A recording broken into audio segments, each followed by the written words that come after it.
death of him. Again, words are few, dying too.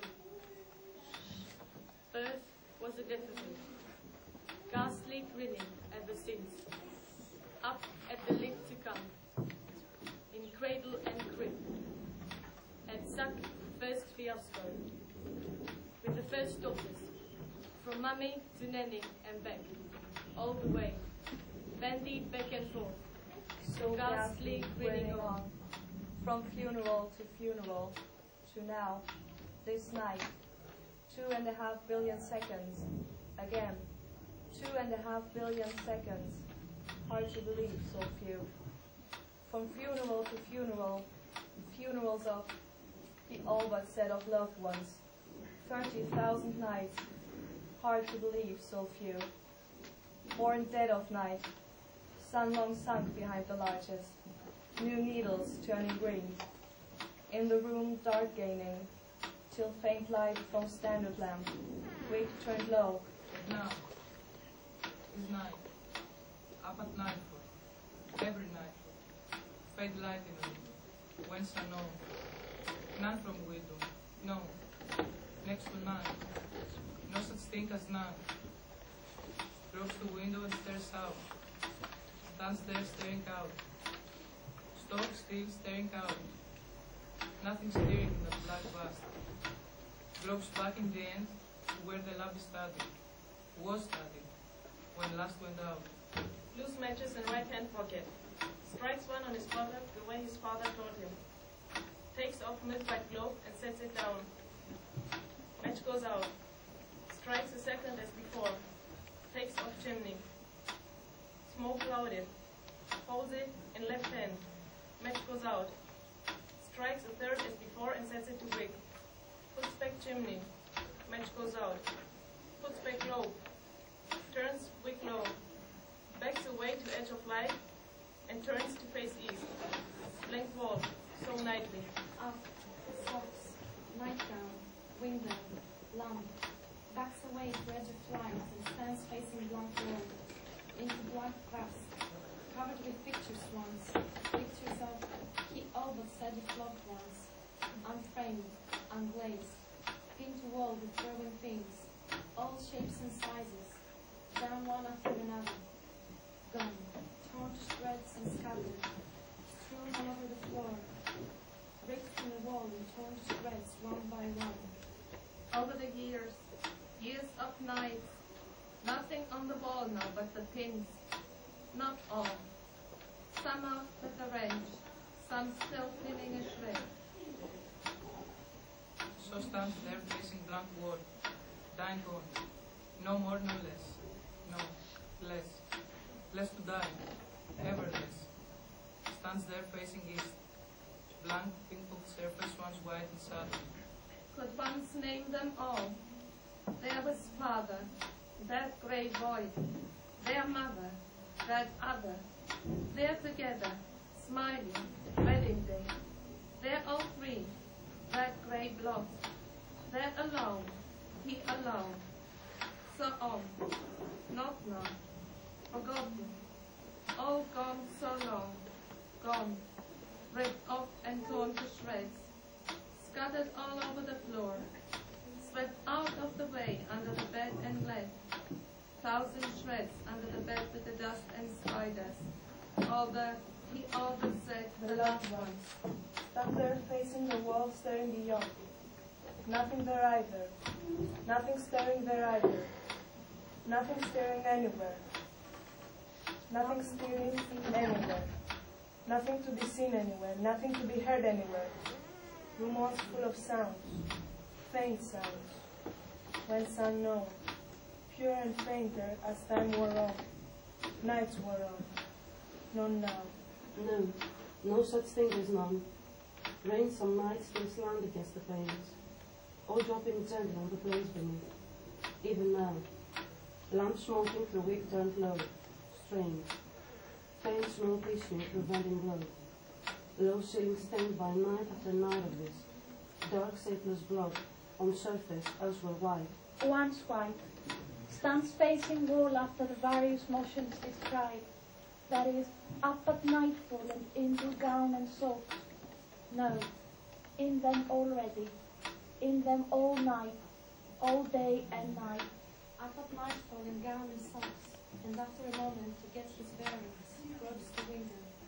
Faint light in room, unutterably faint, hence unknown, stands stock still, staring out, into black vast. Nothing there, nothing staring. That he can see, hear. Though just as if unable to move again, or no will left to move again, not enough will left to move again. Turns in the end and gropes to where he knows the window is standing. Thinks he knows. His last standing, when last went out. Much one was described in the globe, 2 for chimney, 3 for wick, chimney and globe back on, turns wick low, backs away to edge of light, and turns to face wall, is still as the lamp by his side, gown and socks white, to take faint light. Once white, hair white to take faint light, foot of palage's visible edge of frame, once white to take faint light. Stands there, staring beyond, nothing, empty, dark. Till first words always the same, night after night the same. First, then the slow fade up of a faint form, out of the dark, a window, looking west, sun long sun behind the larches, light dying, soon none left to die. No, no such thing as no light. Starless, moonless heaven, dies on to dawn and never dies. There in the dark, that window. Night slowly falling. I stood a small thing, gaze at that first night. Turned from it in the end to face the darkened room. There in the end slowly a faint hand, holding aloft a lighted spill. In the light of spill, faintly the hand and milk-white glow. Then second hand, in light of spill, takes off globe and disappears.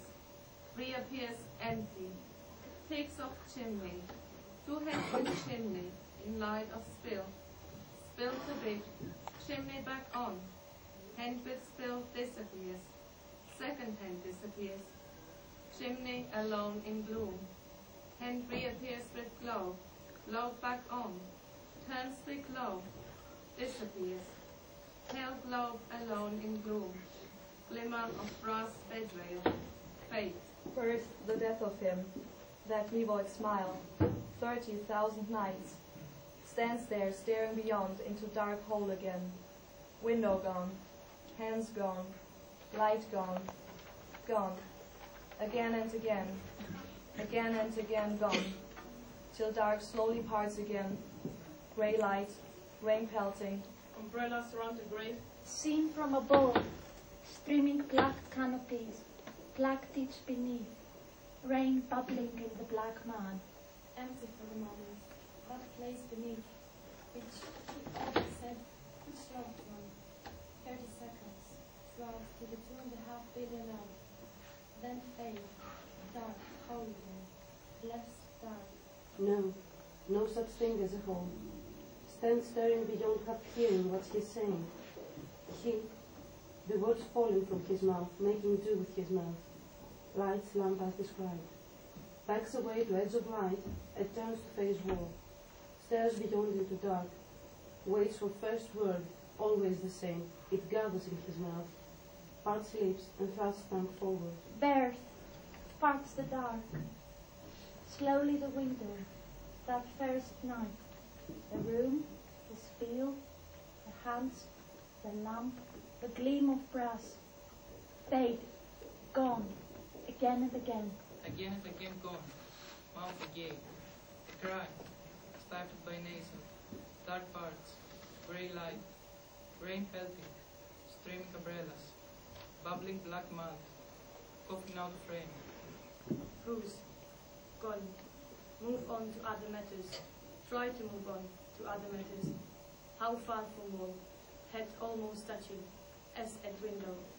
Eyes glued to pane staring out. Nothing stirring, black vast. Stands there stock still, staring out, as if unable to move again. or gone the will to move again. Gone. Faint cry in his ear, mouth agape, closed with hiss of breath, lips joined. Feel the soft touch of lip on lip, lip in lip, then parted by cry as before. Where is he now? Back at the window, staring out, eyes glued to pain, as if looking his last. Turns away at last and gropes through faint, unaccountable light of unseen lamp. White gown moving through that gloom, once white, lights and moves to face wall as described, head almost touching. Stands there, staring beyond, waiting for first word. It gathers in his mouth. Birth. Thrusts tongue between them. Feel tip of tongue on lips, soft touch of tongue on lips, of lips on tongue. Fade up in dark to other dark. Stare beyond through rift in dark to other dark. Nothing stirring, nothing faintly stirring. Stock still, eyes glued to pain. As if looking his last at that first night of 30,000 odd. Turn away in the end to darkened room, where soon to be this night to be. Spill, hands, lamp, gleam of brass, pale globe alone in gloom, brass bed ready catching light, 30 seconds, to swell the 2 billion odd, fade, gone, cry, snapped with breath of nostrils. Again and again gone, till whose grave, which he all but said which loved ones, he, black deeds in pelting rain, way out through the grey rifting dark, seen from on high, streaming canopies, bubbling black mud, coffin on its way, loved one. He all but said loved one on his way, traveling, 30 seconds, fate, gone. Stand there staring beyond, into dark hole again. No such thing as hole. Her almost touching wall. White hair catching light. White gown, white socks. White foot of pallet, edge of frame stays left, once white. Lace, given hand rest on wall, but no. Stop with head hot staring beyond. Nothing staring. Faintly staring. 30,000 miles of ghosts beyond. Beyond that black beyond. Ghost light, ghost nights, ghost rooms, ghost birds. Ghost, he all but said ghost loved ones, waiting on the ripward. Stands there staring beyond of that black pale lips, quivering to half-heard words. Treating of other matters, trying to treat of other matters. Until half hears there are no other matters. Never treat of other matters. One matter.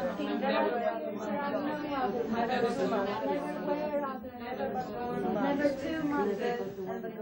Never but the one matter. The dead and gone. The dead and gone, the going and dying. From the word go, the word be gone.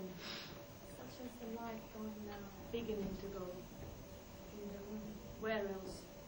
Unnoticed by him staring beyond. Alone gone. Not the other. The unaccountable. Unknown. On all sides nowhere, unutterably faint. The globe alone. Alone gone.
nice time. The weather is up and down, but surprisingly warm. On the whole, more often than not.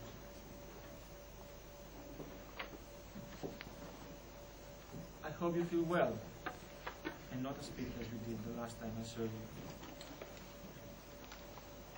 No, you didn't feel pity. You felt perfectly well. You simply looked pity. Do you miss me? I'm having a very nice time, and I hope you're glad of that.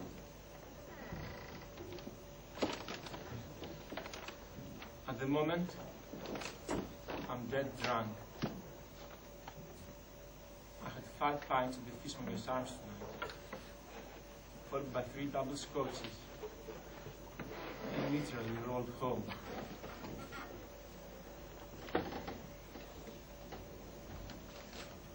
When I say home, I can assure you that my room is extremely pleasant.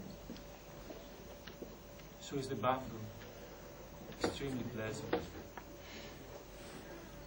I have some very pleasant baths in the bathroom, and so does everyone else who lives in the house. They all like quite making the bath.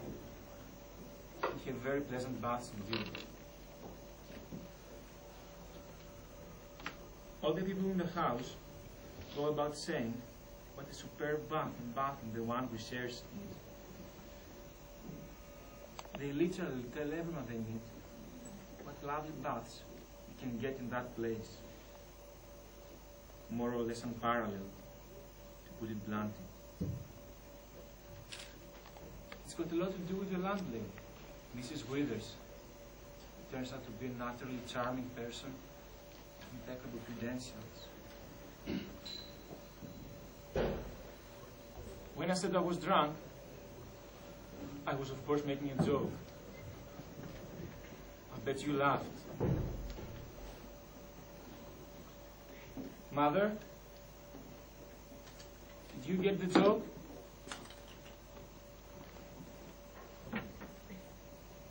You know I never touch alcohol.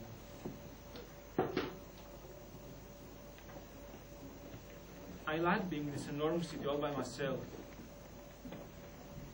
I expect to make friends in the not-too-distant future. I expect to make girlfriends too. I expect to meet a very nice girl. Having met her, I shall bring her home to meet my mother. I like walking in this enormous city all by myself. It's really fun to know no one at all. When I pass people in the street, they don't realize I do not know them. They know other people, and even more other people know them. So, they naturally think that even if I do not know them, I know the other people. So they look at me, they try to catch my eye, they expect me to speak, but as I do not know them, I don't speak. Nor I have the slightest intention to do so.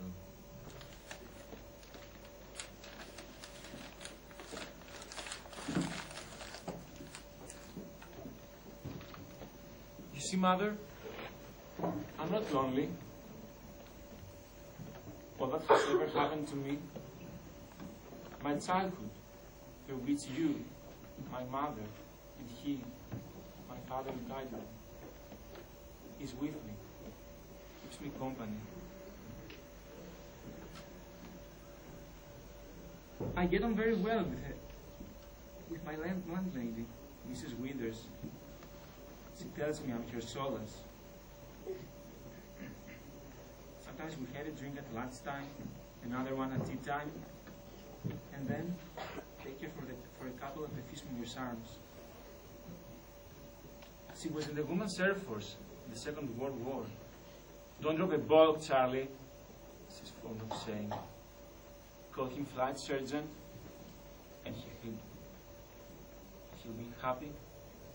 I speak in shit. You'd really like her.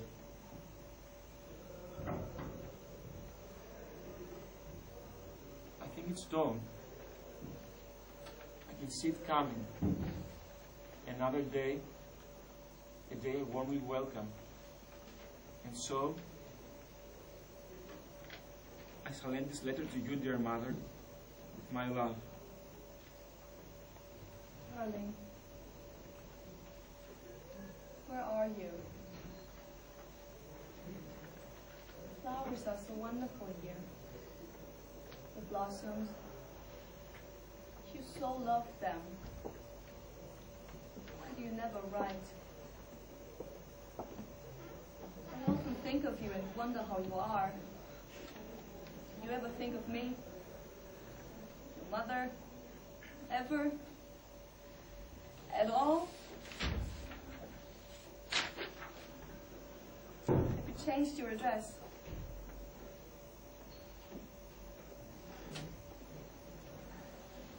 Have you made friends with anyone? A nice boy?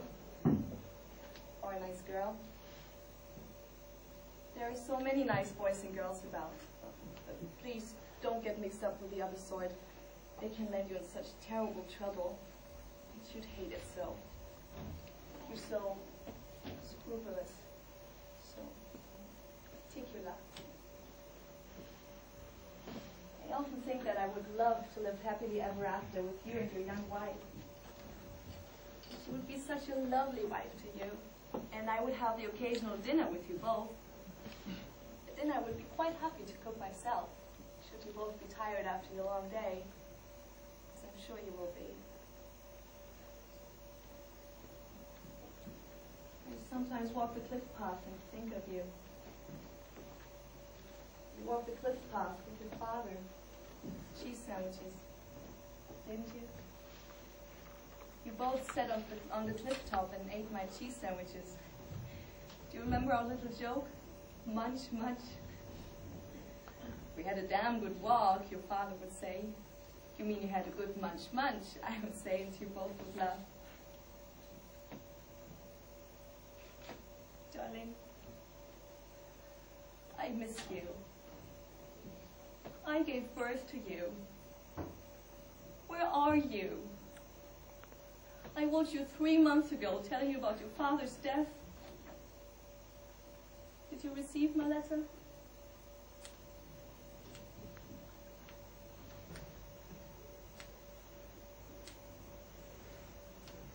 I'm not at all sure. I like the people in the house, apart from Mrs. Withers and her daughter Jane. Jane is a schoolgirl who works hard on her homework. She gives her nose to the grindstone. There's not so much of that nowadays. That I find impressive. But I'm not at all sure about the other people. I asked Mrs. Withers about them. She does nothing. One is an old man. The one who's an old man retires early. He's bald. The other one is a woman who wears red dresses. And the other one is another man. He's big. He's bigger than the other man. He has black hair, black eyebrows, black hair in the back of his hands.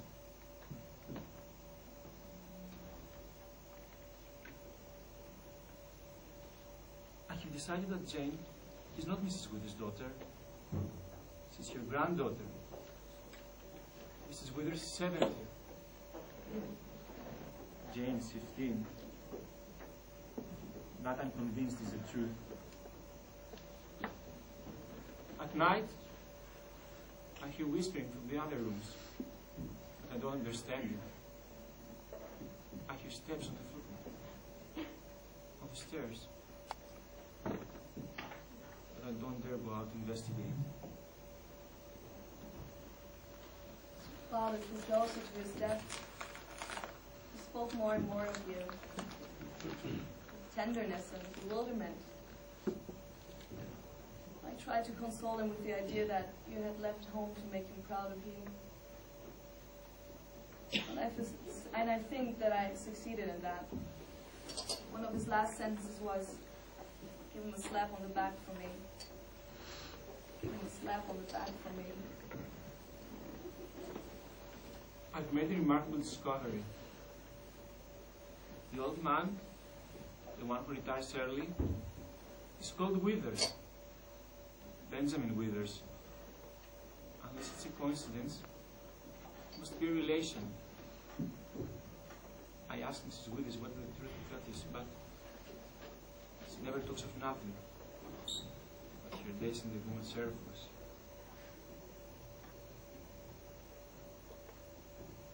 Sometimes she gives me a cuddle, as if she were my mother. But I haven't forgotten that I have a mother, and that you're my mother.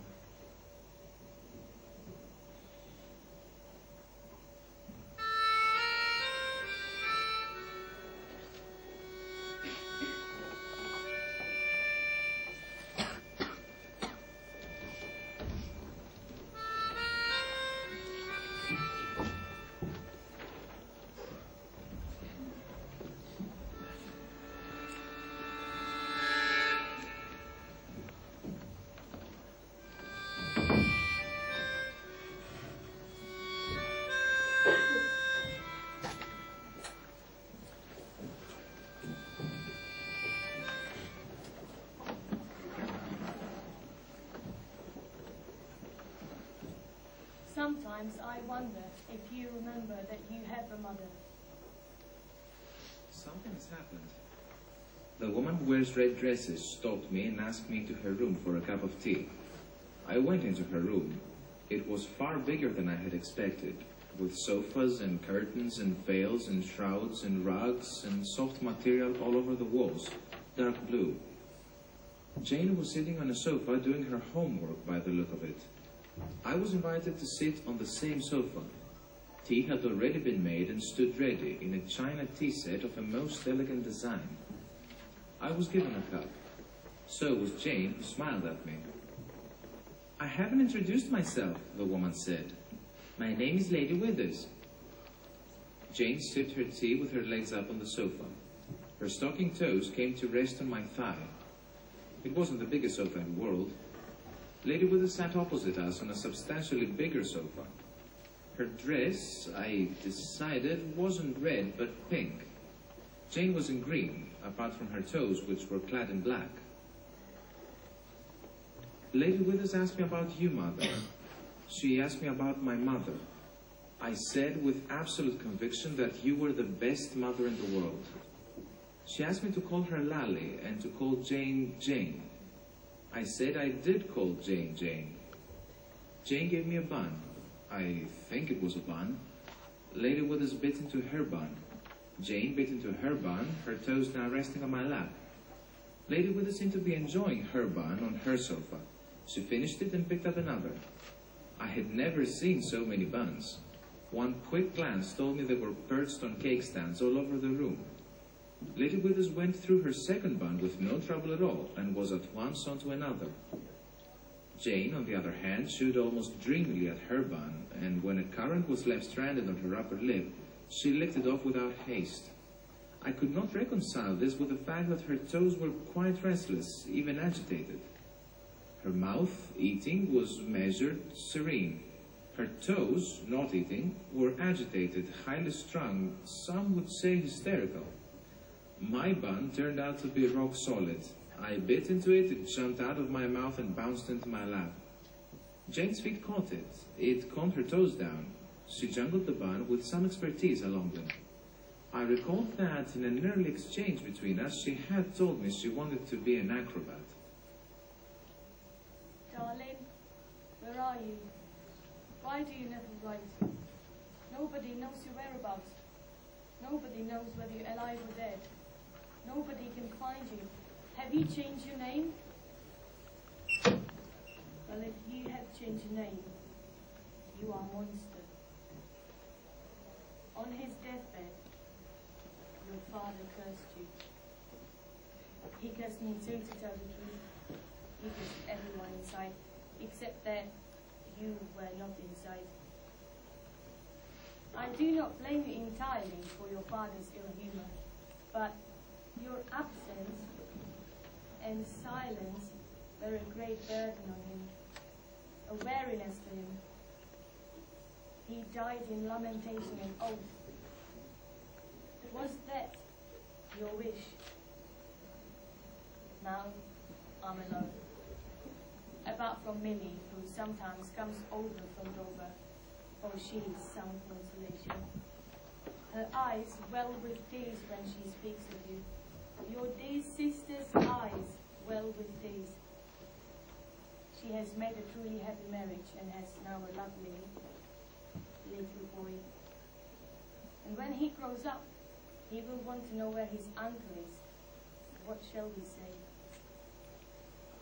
Or perhaps you will arrive here in a nice new suit one day, not too distant future, in a nice new car, quite out of the blue, and you hold me in your arms. As Jane is doing her homework, she said, perhaps you would care to leave and come again another day. Jane withdrew her feet, my bun clasped between her two big toes. Yes, of course, I said, unless Jane would like me to help her with her homework. No, thank you, said Lady Willis. I shall help her with her homework.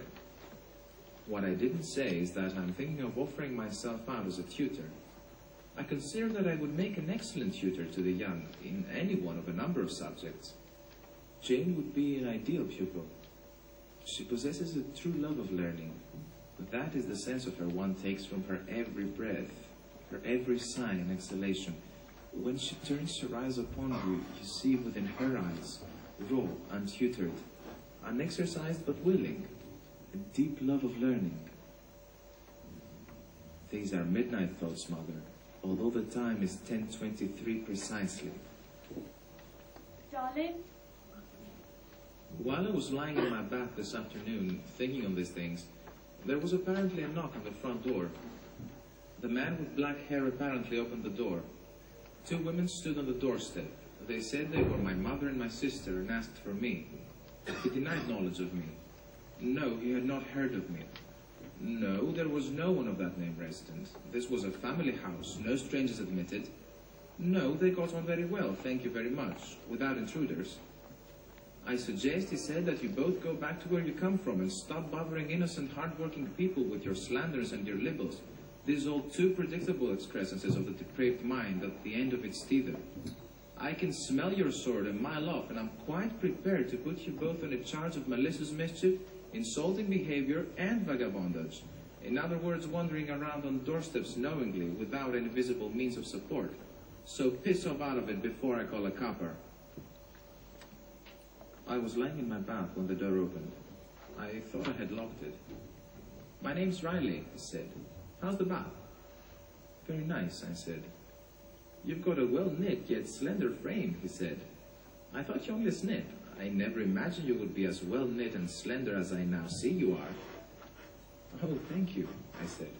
Don't thank me, he said. It's God you have to thank, or your mother. I've just dismissed a couple of impostors at the front door. We'll get no more shit from that quarter. He then sat on the edge of the bath and recounted to me what I've just recounted to you. It interests me that my father wasn't bothered to make the trip. I hear your father steps on the floor. I hear his cough, but his step, then his cough fades. He does not open the door. Sometimes I think I have been always sitting like this. I sometimes think I have been always sitting like this, alone, in an indifferent fire. In winter, curtains closed. You see, I have my thoughts too. Thoughts no one else knows I have. Thoughts none of my family ever knew I had. But I write of them to you now, wherever you are. What I mean is that, for example, when I was washing your hair with the most delicate shampoo, and rinsing, and then drying your hair with my soft towel so gently, so that no murmur came from you of discomfort or unease. knowing that you wanted no one else, no one at all, knowing that you were entirely happy in my arms. I also knew, for example, that at the same time I've been sitting like this, alone, in winter, an eternal night, without you. Lady Withers plays the piano. They were sitting, the three women, about the room. About the room were bottles of a Van Jose, of a pink I shall never forget. They sipped their wine from such lovely glass, an elegance of gesture and grace I thought long dead. Lady Withers wore a necklace around her alabaster neck, a neck amazingly young. She played Schumann. She smiled at me. Mrs. Withers and Jane smiled at me. I took a seat. I took it and sat in it. I am in it. I will never leave it. Oh, Mother, I have found my home, my family. Little did I ever dream I could know such happiness.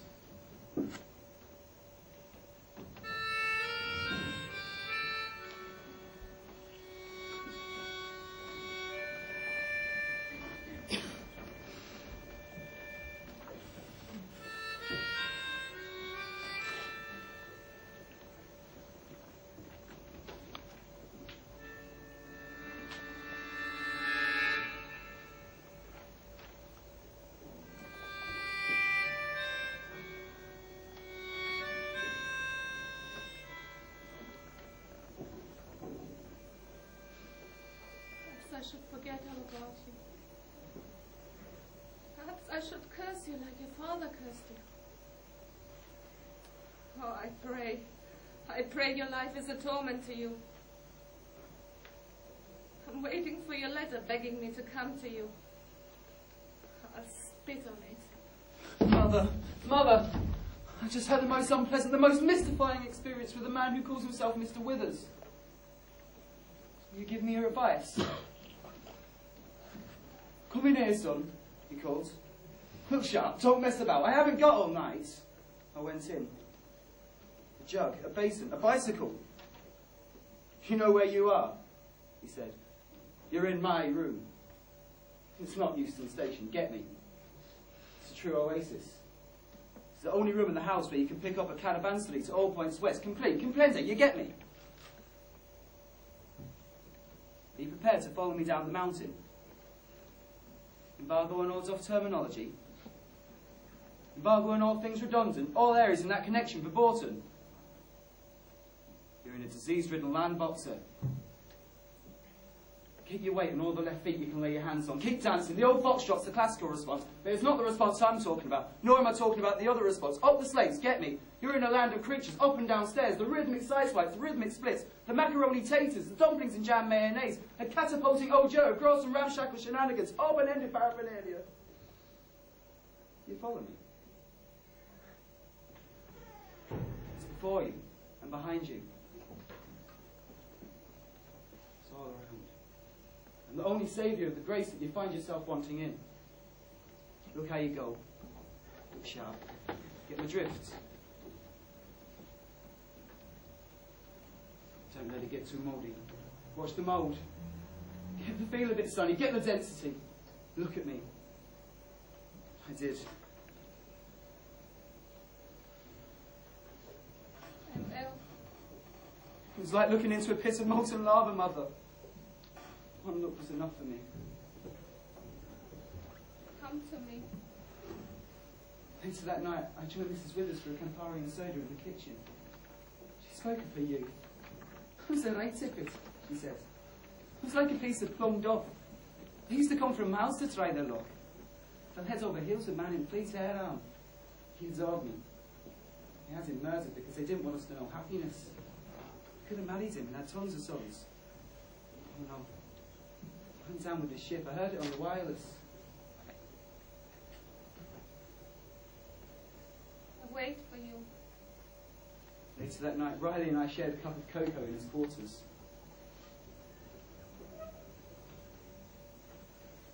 I like slender lads, Riley said. Slender, but strong. I've never made any secret of it.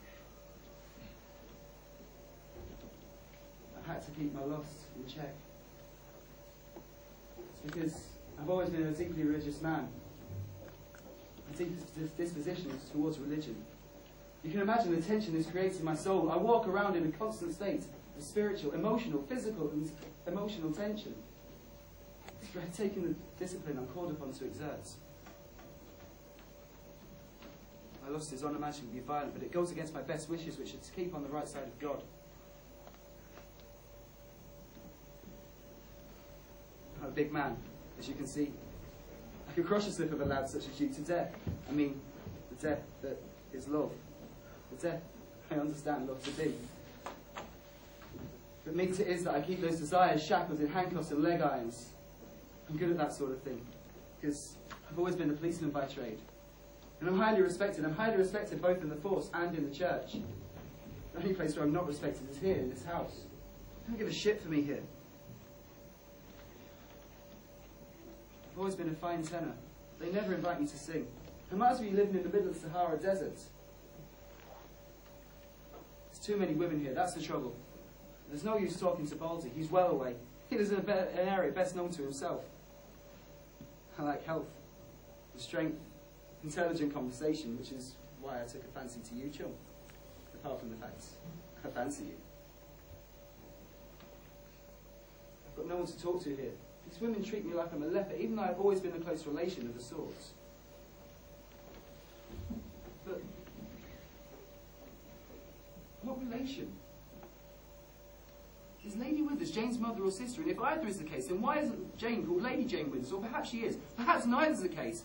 And what is Mrs. Withers? I mean, she should be the Honourable Mrs. Withers. But then if she's the Honourable Mrs. Withers, what does that make Mr. Withers? I mean, what relation is he to the rest of the Witherses? And who's Riley?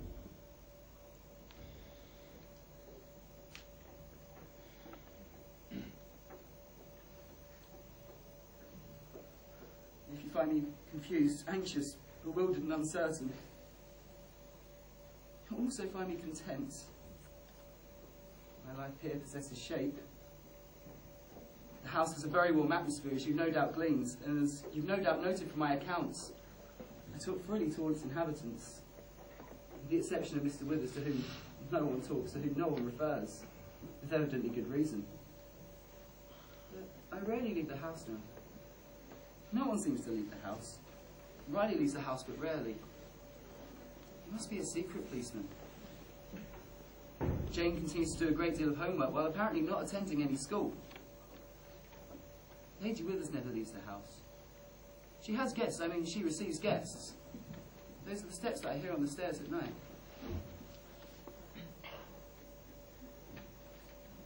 I know your mother has written to you to tell you that I am dead. I am not dead. I am very far from being dead, although lots of people have wished me dead from time immemorial. You, especially.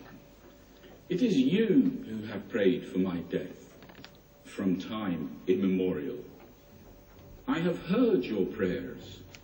They ring in my ears. Prayers yearning for my death. But I